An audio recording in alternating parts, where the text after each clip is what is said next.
অনেকেই আমার ওপিডিতে বা অনলাইনে কমেন্ট বক্সে লিখছেন ভ্যারিকোসিলের জন্য যে ডাক্তারবাবু আমার দুদিকে ভ্যারিকোসিল আছে, রাইট এবং লেফট।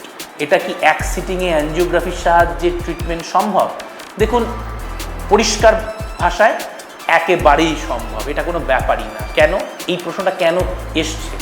বিভিন্ন সময় সার্জেনরা বা যারা এখন নতুন এই জিনিসটা শিখছে তারা একটা মিথ তৈরি করেছে যে না, ডান দিকের ভ্যারিকোসিল কিন্তু ক্যাথিটারের সাহায্যে অ্যাঞ্জিওগ্রাফিক্যালি ট্রিট করাটা কঠিন।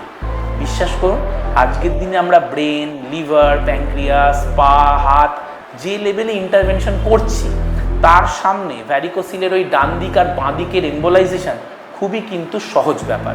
আপনার দুদিকের ভ্যারিকোসিল একই সিটিংয়ে একই সঙ্গে কমপ্লিট কিওর কিন্তু অ্যাচিভ করা খুবই সহজ। এটা নিয়ে কোনো কুসংস্কার বা মিথ রাখবেন না। অ্যাঞ্জিওগ্রাফিতে কিন্তু দুদিকের ট্রিটমেন্ট খুবই ইজি।